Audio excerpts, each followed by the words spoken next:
Hi there, Kira here with another Dust Bunny challenge. This is a monthly series that I do with my friend Natalie.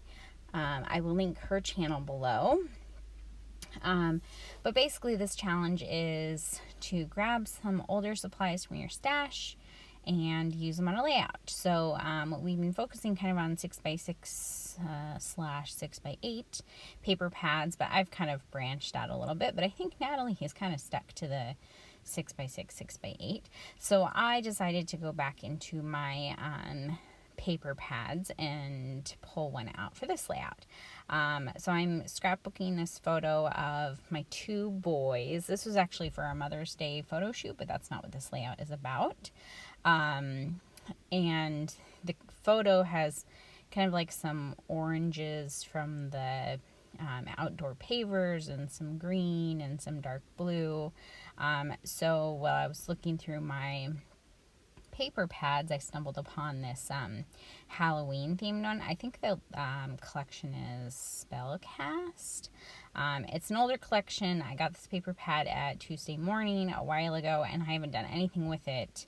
And so I pulled it out, and I was like, well, I could use this as like, it's got the colors that I want, and it's not too themey of a paper pad, so it doesn't like scream Halloween. So I thought that I could use it on this layout, and I think that it the papers turned out or worked really well. So yeah, I'm kind of just trying to decide what I want to do. I didn't really have a plan when this usually when I turn on my camera, I have a bit of a plan as far as what I want to do with this layout, but I did not have a plan for this one. So I just started cutting papers and was laying them on the paper to see what worked. And when I laid the photo on there, I noticed, the pattern that our pavers take in the backyard. And I was like, oh, I could probably kind of play off of that with some of these pattern papers. So that's what I'm doing now, is I'm basically cutting little squares and rectangles, and I'm going to be laying them on the background paper to create a bit of a pattern that mimics that of the pattern of the pavers in the photo. So I'm again, there was no plan here. I just started laying stuff down, trying to see what worked. I am going to lay down the square ones first and then come back with the rectangles, and you'll see in a minute what I mean there. I did the squares in kind of this like pinkish color, and then I did the rectangles in this kind of more of an orange color, again just to play off the color of the pavers in the photo. So yeah, I'm laying them out in sort of a pattern. So like the one column is going to be going, the the paper is going to be going vertically, and then the other rows will go horizontally. And I'm just kind of fussing with what I think works. I needed a few more of the rectangles, so I'm going to cut those out now and figure out where I want them placed.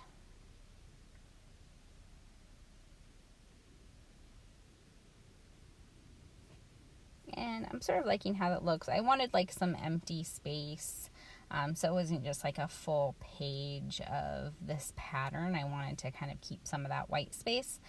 So I did not fill up the whole paper, the whole background paper with these.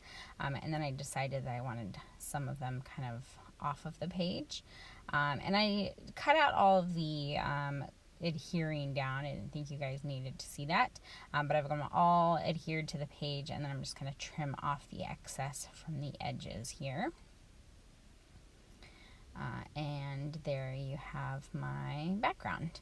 And then I wanted to bring in some of the green, but I didn't really know how to do that. I thought about doing like squares of green on here too to bring some in, but I just decided to do a just to back that photo with the green paper. And I'm liking how that looks. So now I've pulled out some embellishments. that I thought might work. Just some, black and orange and some darker green embellishments. And I thought that might work there. So now I'm going to be going to my journaling side. And the way that my process works is I actually type up my journaling and print out the photo like long before I start any of my actual scrapbooking process.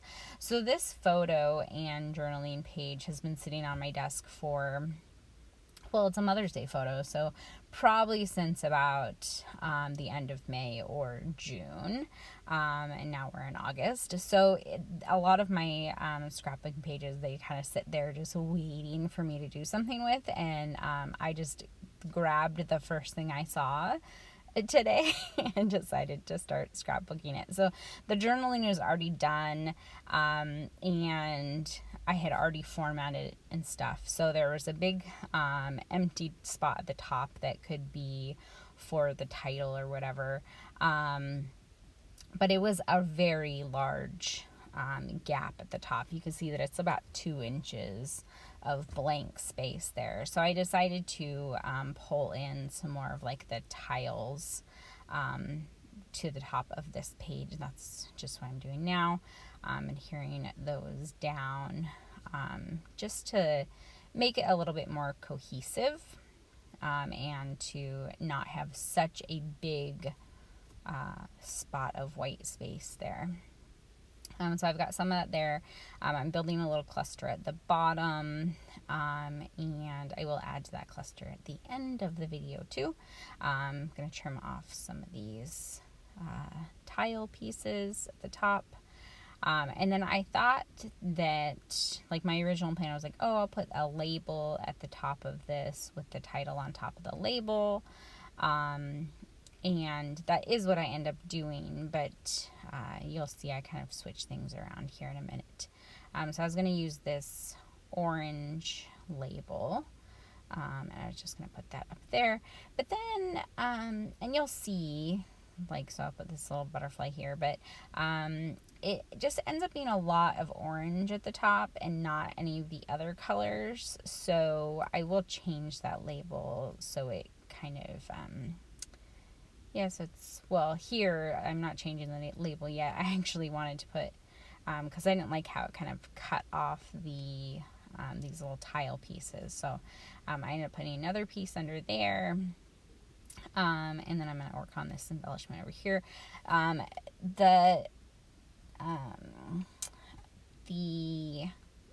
letters, the alphas I'm going to use for my title, they're orange citrus twist alphas, but when I started to do the title, it just felt like there was a lot of orange up there, and you'll see that in a minute. I'm just kind of jumping back and forth between the pages, and I do this a lot when I kind of, well, I know I want this to go here, and I don't know what I want to do on this page, so I just go back and forth, and that's just kind of how my process is. So here I'm like, okay, well, let me pick a title. I was going to have the title be Careful, which I'm not thrilled with the title I came up with, but the story is about my son telling me to be careful while I, like, stood on this railing to take their photo. So that's kind of what the layout, what the journaling is about. So, but careful, I thought was going to be too long of a word to fit in that section. So I ended up not going with that. And instead I am, and you can't really see this right now, but I'm going to be flipping through some of my die cuts again, looking for a different label that would work, because it just felt like a lot of orange at the top. You've got like the orange paper, and then the orange label, and then the orange alphas, and so I wanted to bring in more green to the top there. And luckily I found this label, which it's like the perfect color and perfect size. I mean, it was basically the same size as the other one, but it's like that dark green. So I'm going to end up sticking that there, and then I will put my title on top of that. I thought Careful was going to be too long, that it wouldn't fit there, and so I'm going to actually go with Be Safe, because it also talks in the journaling, talks about how my son says that's not safe. And anyways, that's my title. Again, I'm not thrilled with the title I picked, but it works. It conveys what the journal is about. So I'm not going to change it. And again, these alphas are from Citrus Twist. I basically have them in every color, and they're the perfect size for these Life Crafted albums. And then I pulled out some other stickers that were just kind of laying on the table to the side, and I'm trying to figure out which ones might work for this layout. So I grabbed like one of these chipboard word stickers. These are also from Citrus Twist. And then some of these little like heart stars. I grabbed one of the hearts from this sticker page, and I will stick it on here. And I think this one I realized that I had not adhered my photo down, so my photo is bumped up on foam, so I just need to put that there. And I thought maybe some of these little orange hearts would work, but I didn't end up liking how those looked. So that's the end of this. Yeah, I'm done. Okay. I'll have some close-ups here at the end. I'll make sure to link Natalie's channel below. If you have any questions, leave them in the comments below, and I will talk to you guys soon. Okay, bye.